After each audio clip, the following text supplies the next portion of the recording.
Hello students, we have read this chapter earlier in our lecture number 1 up to the 2nd of January when the waves were very kinetic and the writer was trying to save himself, and in this series he doubled the lash, everything, went through their life raft drill, attached their lifelines and donned their life jackets also. So we are going to start our 6th paragraph with the line, the first indication of impending disaster came at about 6 p.m. Students, open your books and start your 6th paragraph. The first indication of impending disaster came at about 6 p.m. with an ominous silence. जो first उनका मतलब next जो उनके लिए disaster आ रहा था वो बहुत ही अशुभ खामोशी के साथ शाम को 6 बजे आया. द विंड ड्रॉप्ड, जो हवाएं थी वो रुक गई थी. And the sky immediately grew dark, और जो आसमान था वो एकदम से डार्क हो गया था, ज़्यादा अंधकार वाला हो गया था, ज़्यादा अंधेरा हो गया था. Then came a growing roar and an enormous cloud toward aft of the ship. तब एक बहुत ही तेज आवाज़ करते हुए बहुत बड़ा सा ह्यूज क्लाउड उनके शिप की तरफ बढ़ रहा था. विद हॉरर, भय से, आई रियलाइज्ड, मैंने महसूस किया कि it was not a cloud, यह क्लाउड नहीं था, but a wave like no other I had ever seen, but इतनी बड़ी लहर थी जो कि मैंने इससे पहले कभी देखी नहीं थी. It appeared perfectly vertical and almost twice the height of the other waves with a frightful breaking crest. मैंने महसूस किया कि यह एक क्लाउड नहीं था, एक बहुत बड़ी वेव थी जिसको मैंने इससे पहले कभी नहीं देखी थी, और यह जहाज के बिल्कुल वर्टिकल अपीयर हुई और जिसकी हाइट आमतौर पे जो नॉर्मल वेव्स होती हैं उससे डबल से भी ज़्यादा थी, और यह हमारे जहाज के ऊपर इस तरह से टूटी जैसे कोई पर्वत खंड खंड कर करके टूट कर गिर जाता है. The roar increased to a thunder as the stern moved up the face of the wave, and for a moment I thought we might ride over it. अब इतनी ही तेज गर्जना के साथ यह वेव हमारे फेस से टकराई और हमारे जहाज से टकराई, और एक पल को यूँ लगा जैसे मैं इसके ऊपर राइड कर सकता हूँ, इस वेव के ऊपर चढ़ सकता हूँ. But then a tremendous explosion shook the deck. But उसी समय हमारे डेक पे एक बहुत भयानक विस्फोट हुआ. A torrent of green and white water broke over the ship. एक बहुत बड़ा बहाव हरे और सफ़ेद पानी का हमारे शिप को तोड़ गया.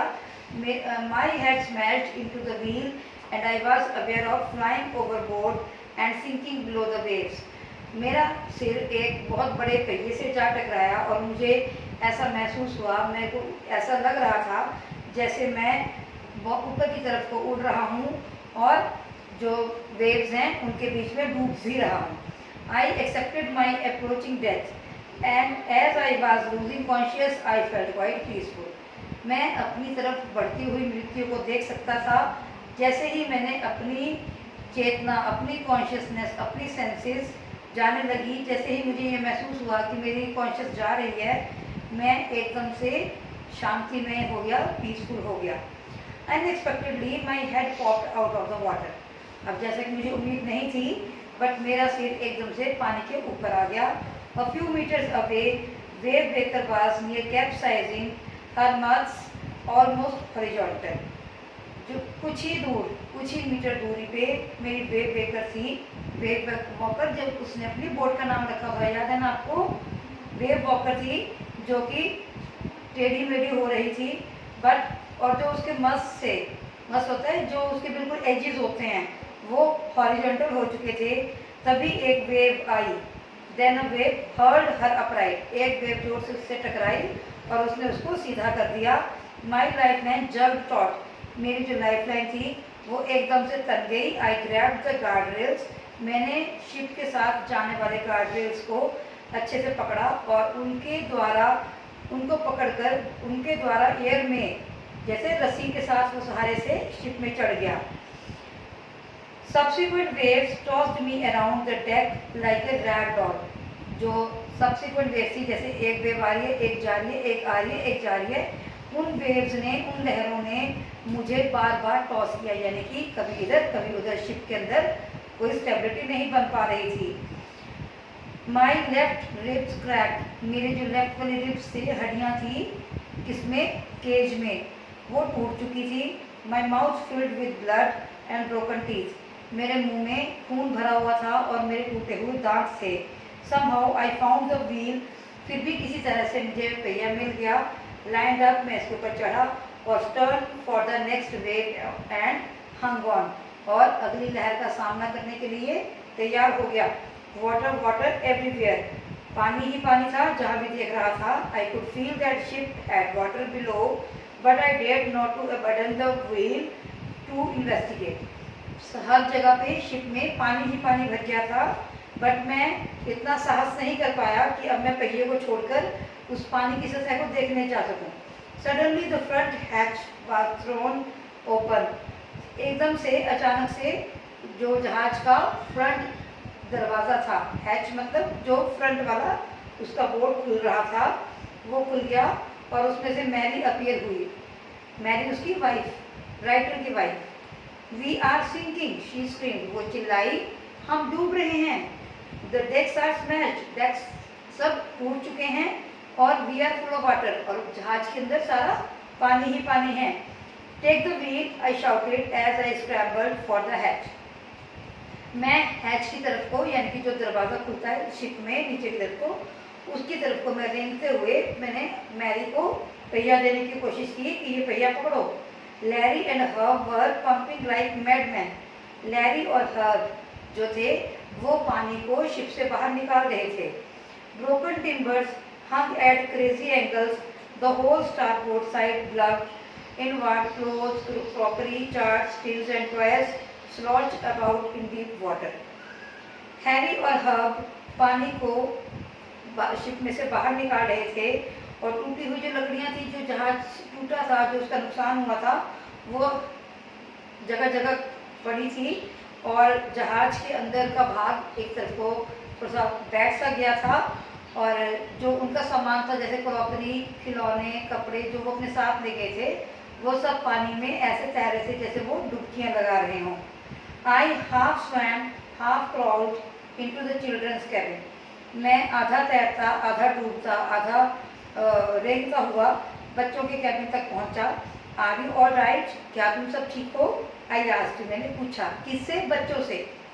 Yes they answered from the upper one, उन्होंने ऊपर की तरफ से जवाब दिया कि हाँ हम सब ठीक हैं।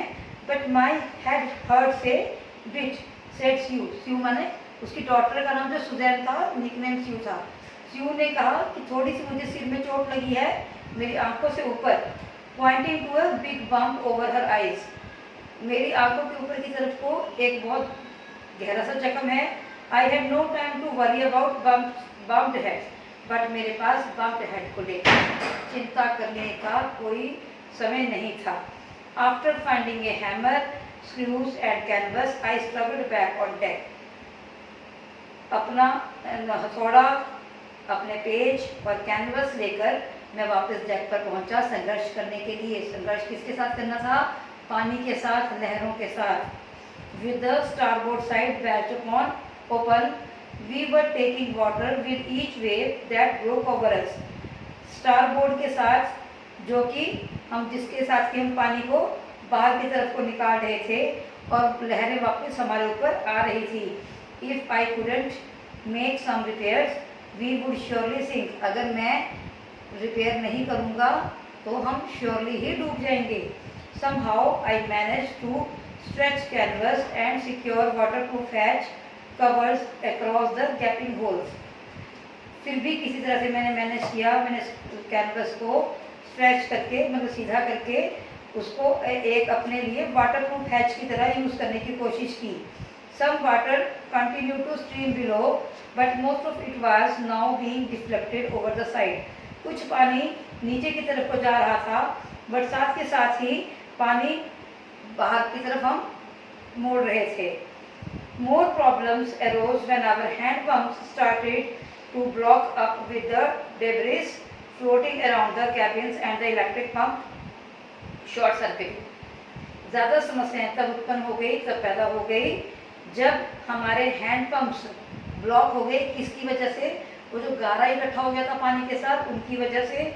और उससे क्या हुआ, उनके जो इलेक्ट्रिक पंप्स थे, जो इलेक्ट्रिसिटी के बोर्ड जो लगाए, वो शॉर्ट सर्किट हो गए। The water level rose suddenly, पानी का जो लेवल था वो डराने वाला था और ऊपर की तरफ बढ़ रहा था। Back on the deck, I found that our 2 spare hand pumps had been wrenched overboard, along with the forestay sail, the jib, the device, and the main anchor. जब मैंने वापस देखा तो हमारे जहाज पर 2 हैंडपंप खुले हुए थे, एक आगे का पॉल, एक छोटा पॉल, एक डिंगी और कुछ एक एंकर के साथ। Then I remember we had another electric pump under the chart room floor. फिर मुझे याद आया कि हमारे पास एक और इलेक्ट्रिक पंप था। कहाँ? चार्ट रूम, मतलब फर्श के नीचे की तरफ को। I connected it to an out pipe and was thankful to find that it work. मैंने उसे कनेक्ट करने की कोशिश की और शुक्र है कि मैं उसे कनेक्ट कर पाया, वो वर्क कर रहा था। द नाइट ड्रैग, रात बड़ी हो रही थी। On with an endless bitterly cold routine of pumping, steering and working the radio, we were getting no reply from our mayday calls, which was not surprising in this remote corner of the world. हमारी जो रात थी वो बहुत ज़्यादा बढ़ रही थी। पानी को बाहर निकालना, जहाज को चलाना, रेडियो पर काम करने के सारे जो भी रूटीन वर्क था वो सब हमारा बहुत सी डिस्टर्ब हो गया था और हमें अपने इस डिस्टर्बिंग टाइम में किसी भी सिग्नल का कोई भी जवाब नहीं मिल रहा था। वैसे ये कोई हैरानी की बात नहीं थी। It means the danger was increasing as the night was increasing. Sue's head had swollen alarmingly. She had 2 enormous black eyes and now she showed us a deep cut on her arm. जो बेटी थी उनकी, writer की बेटी Suzanne थी, उसका सिर बहुत बुरी तरह से सूज गया था। उसकी जो 2 आंखें थी वो और भी ज़्यादा बड़ी, उसके मतलब जो डार्क सर्कल्स थे वो और भी ज़्यादा भयानक हो गए थे, बड़े बड़े हो गए थे। और अब उसने दिखाया कि उसकी बाजू पे भी बहुत बड़ा कट था। When I asked why she hadn't made more of her injuries before this, जब मैंने उससे पूछा कि उसने पहले क्यों नहीं दिखाया कि वो इतनी ज़्यादा मतलब इंजर्ड हो चुकी है, तो she replied, उसने रिप्लाई किया, I didn't want to worry you when you were trying to save us. और मैं आपको ज़्यादा चिंता में नहीं डालना चाहती थी जबकि आप हम सबको बचाने की पूरी कोशिश कर रहे हैं। See in this story up to this paragraph, we have learned that the family is very much strong psychologically. The daughter, who is also very young, but even then she has not told about her injuries to his father because she thought that her father is trying to save the lives of all the family members, so why to worry him just for her own injuries. देखो इसमें जो परिवार है वो एक समुद्री यात्रा पे निकला है अपने रिस्क पे और उन्होंने खुद ही अपनी वेव वॉकर नाम की एक बोट बनाई है जिसको उन्होंने पूरी तरह से अपडेट कर रखा है। जो भी समुद्र में कठिनाइयाँ आती हैं उसके साथ उन्होंने उसको बना रखा है। बट इवन देन अब जब इतनी प्रॉब्लम्स आ रही हैं, जब बेटी उसमें इतनी ज़्यादा इंजर्ड हो चुकी है, जबकि उसको इतनी चोट लग चुकी है, तो भी देखो वो कितनी स्ट्रांगली रहती है कि मैं अपने फादर को इस प्रोसेस में डिस्टर्ब ना करूं, किस प्रोसेस में कि उसके सभी फैमिली मेम्बर्स की लाइफ को बचाने के प्रोसेस में। So see students, here their will power is working, the father's will power. देखो in the middle of the today's content we know that the father was also sinking, but after a while he came up and he started to try to save the lives of his family members. So in the same way the daughter is also very strong. She is also hiding her injuries from his father because she doesn't want to make her father very worried about her, so that her father can proceed for the saving the family's life. By morning on January 3, अब ये सारी जो कुछ हो रहा था वो 2 जनवरी की मॉर्निंग से इवनिंग और इवनिंग से नाइट, नाइट से again morning, See, this was all the event happening between the 24 hours. By morning on January 3, the pumps had the water level sufficiently under control for us to take 2 hours rest in rotation.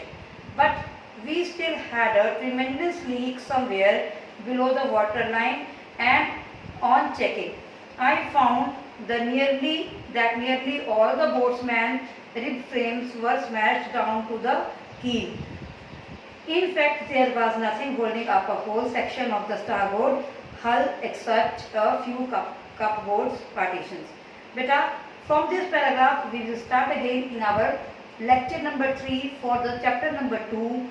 We are not afraid to die if we can be together. So, till then, you have to read the chapter, you have to write down the English to English word meanings, and if there are questions, I will give you in the next lecture. You have to find it out from the read content, from the explained content. Thank you.